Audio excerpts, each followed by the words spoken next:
Doctor Raichandani का ये एक केस की ये स्टोरी सुनी है कि बेहद मार्मिक भी है। और क्या इम्पैक्ट हो सकता है बाइपोलर डिसऑर्डर के मरीज पर, किस हद तक का, ये सुनिए जी। एक शादीशुदा कपल अकेले रहते थे। तो उनकी जो वाइफ थी, पेशेंट जो हुई बाइपोलर डिसऑर्डर की, वो सुबह को 2 दिन से 4-5 बजे उठ के बर्तन मांजने लगी थी। ओके। बर्तन मांजना कोई अलग बात नहीं है, 4-5 बजे नॉर्मली नहीं उठती थी, 10 बजे उठती थी। पर ओके। सुबह सुबह आप 4-5 बजे उठ के बर्तन मांज रहे हो। और एक और चीज अजीब थी उसमें कि वो अपने शादी की साड़ी पहन के बर्तन मांज रही थी। जो जो साड़ी उसको शादी में मिली थी, वो साड़ी पहन के बर्तन मांज रही थी। उसके हस्बैंड को ऑड लगा, लेकिन उसने ज्यादा सोचा नहीं। अचानक से 7 दिन के बाद वो गायब हो गई और उसकी गुमशुदा की रिपोर्ट की गई। 15-20 दिन के बाद वो बॉम्बे में रेड लाइट एरिया में मिली। वो साइड। तो फिर जब वापस आई तो हमने रेट्रोस्पेक्टिवली सब कोरिलेट किया, तो ये समझ में आया कि उसको मैनिया था। ओके। क्योंकि उसकी एक्टिविटी लेवल बढ़ गई थी, ओके। वो घर में खाली नहीं बैठ सकती थी। ओके। उसकी नींद कम हो गई थी, तो उठ के से ही वो क्या करेगी, काम करेगी। मैनिया वाले पेशेंट को पहनना, श्रृंगार करना, शादी की साड़ी पहन के अच्छे से श्रृंगार करके आप काम कर रहे हो, इसमें बाकी एक्टिविटीज भी बढ़ जाती हैं। कई बार आप अनचाहे लोगों से बात करते हो। ट्रेन में जब वो भग गई तो अनचाहे लोगों से बात करने लगी। ओके। अनचाहे लोगों को ये लगा कि ये अप्रोचेबल है। ओ। और इसमें सेक्सुअली एक्सप्लॉयटेशन भी होता है कि तो इन शायद लोगों की भी कुछ सेक्सुअल एक्सपेरिमेंट या डिजायर्स बढ़ जाते हैं, बढ़ या जाती है। बढ़ जाते हैं? मैनिया में चाहे मेल हो या फीमेल हो, डिजायर्स बढ़ जाती हैं। ओके। और इसी चीज को बाकी के लोग एक्सप्लॉइट कर सकते हैं। तो मैनिया वाले रोगियों को फाइनेंशियल, साइकोलॉजिकल और फिजिकल नुकसान सबसे ज्यादा होता है। बिजनेस मैनेजमेंट में फाइनेंशियल लॉस, साइकोलॉजिकल लॉस जैसे मैंने आपको बताया इस केस में, और ऑब्वियसली फिजिकल इंजुरीज भी बहुत हो जाती है तो patients ये को। लोग खाना पीना भी कई बार छोड़ देते हैं, इतने एनर्जेटिक रहते हैं कि काम ही काम, या हाँ, घूम रहे हो, बात ही हाँ, करते रहेंगे हाँ, लगातार। दोनों चीजें सोना या भी तो- बंद कर हाँ देते जी, हैं। या तो बहुत ज्यादा खाएंगे या बिल्कुल उनको खाने से कोई फर्क नहीं पड़ता। अच्छा, बहुत ज्यादा हाँ खाने वाले जी, भी। ट्रैवल बहुत बढ़ जाता है। मतलब इवन आपका अनएक्सपेक्टेड ट्रैवल हो जाएगा, आप बिना बताए घर से चल दोगे, भग गए।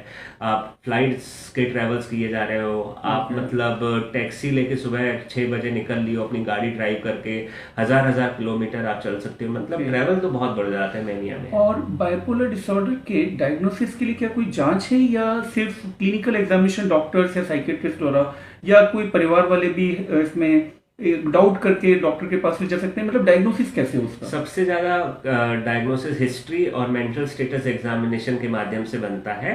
उसमें पेशेंट और पेशेंट के रिश्तेदारों का वर्जन बहुत जरूरी है। और इसमें ड्यूरेशन इंपॉर्टेंट है। एक आध दिन के लिए मैं भी एनर्जेटिक हो सकता हूँ, Okay. आप भी हो सकते हो। 1-2 दिन के लिए मैं उदास हो सकता हूँ, आप भी हो सकते हो।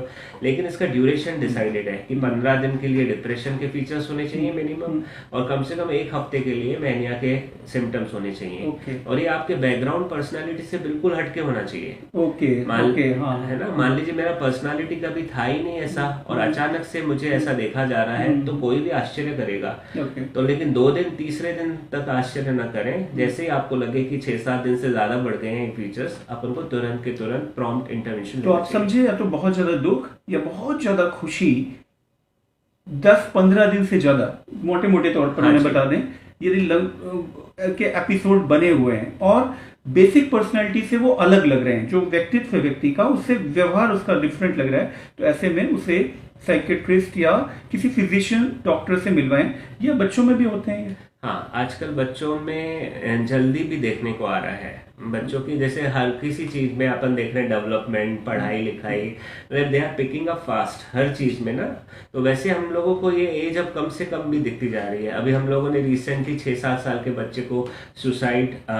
मैंने एम्स में, जब हाँ। मैं पीडियाट्रिशियन हूँ, जो लोग नहीं जानते मुझे, तो 3 साल के बच्चे में सुसाइडल टेंडेंसी देखी है, वो डिवोर्स के बाद पेरेंट्स के। जी, ये तो ये इश्यूज हैं जो ऐसा। बाइपोलर 2 डिसऑर्डर या Okay. बाइपोलर 1 डिसऑर्डर में इटियोलॉजी में ये है। तो बाइपोलर डिसऑर्डर सेपरेशन। ओके। और बाइपोलर डिसऑर्डर क्या जेनेटिक भी होते हैं? सबसे ज्यादा जेनेटिक डिसऑर्डर साइकेट्री में बाइपोलर डिसऑर्डर, मतलब आनुवंशिक, माता या पिता में से कोई है जी। तो उसमें संभावना बच्चे में बढ़ जाती है। जी। तो कितनी मतलब बढ़ जाती है? क्या हमेशा होगा ही माता पिता में है, या एक परसेंटेज है? जैसे मान लीजिए दोनों माँ बाप को है Okay. बाइपोलर डिसऑर्डर, तो 50% से ज्यादा चांसेस हैं ऑफस्प्रिंग में होने के। Okay. किसी एक सिंगल पेरेंट में है तो 13-14% से ज्यादा क्या चांसेस हैं। क्या कोई तरीका है कि पोटेंशियली हाई रिस्क पेशेंट हो, जैसे कि फैमिली सही नहीं है, फैमिली में साइकेट्री डिसीज का हिस्ट्री है, तो वो बच्चा अपने आप को मानसिक रूप से जीवन भर स्वस्थ रह सके, क्या ऐसा कुछ संभव है? खुद को बचा सके वो हाँ बिल्कुल, ऐसा हाँ बिल्कुल बचा सकते हैं। और इसमें आपकी जो प्राइमरी प्रिवेंशन है या जो हेल्दी लाइफस्टाइल है, इसको बिल्कुल तवज्जो देना चाहिए। जैसे बाइपोलर डिसऑर्डर का एडिक्शन के साथ बहुत कोरिलेशन है। ओके। गांजा, चरस, alcohol, cigarette, all kind of addiction, तो एडिक्शन से बचें। हाँ डेफिनेटली। और आपकी एक व्यवस्थित दिनचर्या रहे, मतलब नींद अच्छी लें, डेफिनेटली एक्सरसाइज, फिजिकल एक्सरसाइज का बहुत ज्यादा रोल है डिप्रेशन में। अपन कई बार डिस्कस कर चुके हैं, डिप्रेशन में ग्रीनरी में अगर कोई वॉक कर रहा है तो आपको लॉन्ग टर्म डिप्रेशन से भी बचाता है और उस एपिसोड से भी बचाता है। एंडोर्फिन सीक्रेट होते हैं। और देन फिर तो स्लीप हो गया, एक्सरसाइज हो गया, जॉब या कंस्ट्रक्टिव एनर्जी। हर इंसान के में एक एनर्जी या ड्राइव है। अगर कोई पहले से जेनेटिकली वल्नरेबल है और वो जॉबलेस है, कुछ नहीं कर रहा है, तो उसकी वही एनर्जी उसको किसी भी साइकेट्रिक डिसऑर्डर में कन्वर्ट कर सकती है। मैं इसे जॉब की जगह कोई उद्देश्य बोल लूं, मतलब जैसे स्टूडेंट है तो वो अपनी पढ़ाई में तो कोई एक उद्देश्य, रचनात्मक उद्देश्य, या तो कुछ आप सीख रहे हो या कुछ जॉब कर रहे हो, तो वो आपको बचाएगा। तो कुछ आध्यात्मिकता या मेडिटेशन बहुत ज्यादा मतलब बाइपोलर में, स्पेशली मैनिया में, अगर कोई वल्नरेबल है या मैनिया में चला गया है तो उस समय हम लोग डीप मेडिटेशन अवॉइड कराते हैं। क्योंकि वो आप अपने आप को वैसे ही गॉड समझ रहे हो और आपको ये भी लग रहा है कि आप कनेक्टेड हैं, तो आप अकेले में आप हो सकते हैं वो वाइब स्केच करने लगो कि भगवान उससे बात कर रहा है। तो ड्यूरिंग द एपिसोड और इन सब चीजों को बहुत deep meditation should be avoided. But yes, pranayama, breathing. But ये तो ड्यूरिंग मैनिया वालों को आपने बोला, वल्नरेबल जैसे जो वल्नरेबल बच्चा है जिसके पेरेंट्स को मैनिया है, तो उसको बस मैं यही बोलूंगा कि too much involvement in anything is not good for the vulnerable. Perfect. और मोटापा इसमें हाई रिस्क फैक्टर है? हाँ, फीमेल्स में बोलते हैं रैपिड साइकिलर्स। बाइपोलर में कुछ लोगों की रिपीटेड साइकिल्स आती हैं। जैसे हम लोग किसी में तो बिल्कुल साल में 4 से ज्यादा साइकिल्स देख लेते हैं कि 4 एपिसोड आ गए। तो उनमें रिस्क फैक्टर्स में फीमेल सेक्स, हाइपोथायरॉयडिज्म, मोटापा, ये सब चीजें देखा गया है, एडिक्शन। ओके।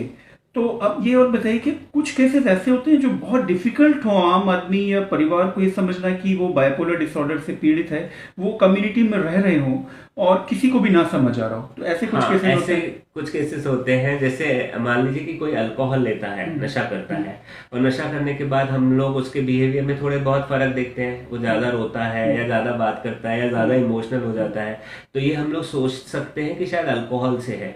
लेकिन कई बार हमने भी मिस किए हैं ऐसे केसेस जिसमें कि वो एक्चुअली बाइपोलर डिसऑर्डर में है, लेकिन उसकी जो है मास्किंग अल्कोहल की वजह से हो गई। अल्कोहल की वजह से उसकी सारी चीजें हमने अल्कोहल को ब्लेम किया, सब कुछ। हाँ, जैसे घर परिवार में भी ना कि बस दारू पीने की वजह से, जबकि हो सकता है उसका अल्कोहल एडिक्शन इसकी वजह से शुरू हुआ, इस टेंडेंसी की वजह से। ओके। तो ये सब चीजें जरूरी हैं। कुछ और रिस्क फैक्टर है प्रेगनेंसी के बाद, जैसे पोस्टमार्टम साइकोसिस होता है, पोस्टमार्टम ब्लूज रहते हैं, पोस्टमार्टम डिप्रेशन रहता है। ये बाइपोलर डिसऑर्डर के फोररनर्स हैं। पोस्टमार्टम मतलब प्रेगनेंसी, डिलीवरी के बाद। ठीक है। कई बार डिलीवरी के तुरंत बाद हम लोग देखते हैं ना कि कोई महिला को बहुत ही रो रही है फॉर नो रीजन, बोलती सब अच्छा है, लड़का हुआ है, कुछ दिक्कत नहीं है, घर वाले सब खुश है, पर पता नहीं मैं क्यों रो रही हूँ। अच्छा, इसका मौसम या ये चांद, अमावस्या, पूर्णिमा, इससे क्या संबंध है? कुछ ऐसे विंटर में तो डिप्रेशन इज कॉमन, साइक्लिकल। कई बार फीमेल्स को पीरियड्स के दौरान डिस्फोरिक या लो मूड होता है। ठंड के दिनों में ज्यादा डिप्रेशन होता है। और चांद और पूर्णिमा में भी कुछ एग्रेसिव एपिसोड्स पेशेंट्स डिस्क्राइब करते हैं। ये सारी चीजों में रिसर्च और होना चाहिए, लेकिन डेफिनेटली पेशेंट बताते हैं कि ड्यूरिंग अमावस्या और चांद ये इन लोगों के बहुत वायलेंट एपिसोड आए। इससे गाँव वाले कई बार उसको भूत के एपिसोड भी समझ लेते होंगे। सबसे ज्यादा हर बार अमावस्या में किसी को फ्रीक्वेंटली यदि उस दौरान पे हो रहा है तो कुछ। और मेजर लाइफ इवेंट्स में बाइपोलर डिसऑर्डर का रोल है, जिससे शादी हुई, बच्चा हुआ, कोई बड़ा सा स्ट्रेस आया, किसी की डेथ हो गई, तो स्ट्रेस आया तो डिप्रेशन में घुस गए। और यदि कुछ खुशी का आया, जब सफलता मिली या बच्चा हुआ, शादी हुई, तो मैनिया में चले गए। इसमें काफी घर वालों को लगता है कि ऊपरी कुछ है। जैसे मेजर लाइफ इवेंट होता है उस समय सब लोग जुड़े हुए रहते हैं, खानदान के काफी लोग आते हैं, शादी है, गमी है, उस दौरान फिर सब लोगों के सुझाव यही कहलाते हैं कि इसमें वो ऊपरी कुछ है। तो ये तो सिम्टम्स थे बाइपोलर डिसऑर्डर के, साथ में क्या इम्पैक्ट पड़ सकता है लाइफ में? और रवैया कम जो हमारी समाज का और परिवार का ये होता है कि उसको बड़े नकारात्मक ढंग से देखते हैं, जैसे किसी को, जैसे मुझे नहीं हो सकता ये मान के चलते हैं, और ये तो एक पापी है या ये तो कमजोरी एक है पागल है, या कमजोरी कमजोरी है, है। इस टाइप से। तो ये रवैया गलत है, क्योंकि ये हम में से किसी को भी हो सकता है। हमें सहानुभूतिपूर्ण उनको सहयोग देने की जरूरत है। लेकिन साथ ही साथ में अब कुछ ये निराशावादी बात होगी ना जरा ज्यादा, कि सिम्टम्स इतने भयानक भयानक हम लोगों ने बता दी, कुछ आशा बंधाते हैं आपको, तो इसकी प्रोग्नोसिस कैसी है? बहुत अच्छी प्रोग्नोसिस है। प्रोग्नोसिस का अर्थ है कि ये ठीक हो सकता है या नहीं हो सकता। अमंग जो हार्डकोर साइकेट्रिक इलनेसेस हैं उसमें बाइपोलर डिसऑर्डर, क्योंकि एपिसोडिक इलनेस है, तो ये एपिसोड आता है। एपिसोड का तुरंत ट्रीटमेंट हो, चाहे मैनिया का हो चाहे डिप्रेशन का हो। फिर उसके बाद प्रिवेंशन, कि ये फर्दर एपिसोड ना आए, उसकी हमें दवाई देनी पड़ती है। प्रिवेंशन के लिए हम लोग मूड स्टेबलाइजर्स देते हैं। मूड स्टेबलाइजर एक ऐसी दवाई है जिसके चांसेस रहते हैं कि ना तो ये खुशी में जाएगा ना तो ये गम में जाएगा, दोनों को कवर करेगा। और वो 1 या 2 गोली से उसकी मेंटेनेंस चलती रहेगी। उसमें वैल्प्रोइक एसिड, कार्बामाजेपिन, लिथियम, ये कुछ ऐसी ड्रग्स है जो मूड स्टेबलाइजर में आती हैं। और एक्यूट फेज जब आता है मैनिया का या एक्यूट फेज आता है डिप्रेशन का, उस समय हमें कई बार एंटी डिप्रेशन डिप्रेशन के लिए और एंटी मैनिक मैनिया के लिए देने पड़ते हैं 1.5 से 2 महीने या 3 महीने के लिए। और फिर उनको बंद करके फिर सीधा मूड स्टेबलाइजर पे रखते हैं। एंटी मैनिक कौन सी ड्रग्स होती है? एंटी साइकोटिक्स है जैसे haloperidol, olanzapine, risperidone. Okay okay. तो दवाओं के नाम आप लोगों को जानना जरूरी नहीं है। बेस्ट है यदि किसी में ये लक्षण लगे तो डॉक्टर को मिले और साइकेट्रिस्ट को मिले। तो ये थी जानकारी बाइपोलर डिसऑर्डर। 2 चीजें मैं इसमें बोलना चाहूंगा, एक ईसीटी ट्रीटमेंट के बारे में और एक सुसाइड के बारे में।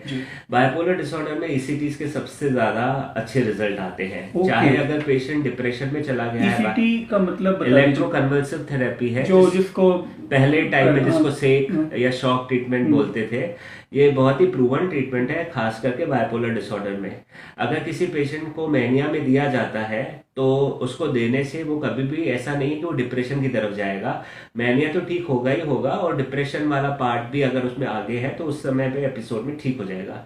सिमिलरली डिप्रेशन जब सीवियर होता है ना, तो काफी पेशेंट को सुसाइड के विचार आते हैं कि मैं किसी काम का नहीं हूँ, मेरे में कोई एनर्जी नहीं है, मैं बोझ हूँ इस दुनिया पे। तो अगर कोई आदमी अपने आप को बोझ समझेगा तो ऑब्वियसली सुसाइड के थॉट्स आ सकते हैं, मरने की कोशिश कर सकता है। तो उस समय ईसीटी के बहुत अच्छे रिजल्ट आते हैं। ईसीटी मतलब जिसको पहले वो करंट थेरेपी जो बोलते थे लोग, वो क्या बहुत तकलीफ नहीं होती है? करंट लगता है जैसे फिल्मों में दिखाया जाता है। नहीं, बेहोशी पागल वगल हो जाते हैं। नहीं, बेहोशी में दिया जाता है। जो कॉमन परसेप्शन है कि जो बहुत ही पगला रहेगा उसको आप ईसीटी देके उसको ठीक कर सकते हो। मतलब it is like a punishment, लोग ऐसा सोचते हैं कि वो बहुत ही दयनीय स्थिति में जो पहुंच गया था। या इवन घर वाले मरीज को धमकाते हैं कि तुम ठीक नहीं हो रहे हो, हम तुम्हें करंट लगवाएंगे। तो ये इसको पनिशमेंट के जैसा नहीं है, ये तो बहुत ही साइंटिफिक और बहुत ही टेक्निकल एक ट्रीटमेंट है जो बेहोशी में दिया जाता है, और उसके रिजल्ट बहुत अच्छे हैं। तो suicidal depression, severe mania, postmortem साइकोसिस जिसमें बच्चा हुआ ही है और पेशेंट साइकोटिक हो गया है, हमें मदर को जल्दी से जल्दी ठीक करना है ताकि बच्चे और मदर की बॉन्डिंग स्टार्ट हो। तो उन सब चीजों में ईसीटी बहुत अच्छी है। तो ये वीडियो ऑलरेडी हो गया है काफी 20 मिनट का। मैं इसे बंद करना चाहूंगा। आप सबको बाय बोलते हुए बस एक चीज, बहुत ही इंटरेस्टिंग एक केस जोएल सर की ओपीडी में मुझे मिला था।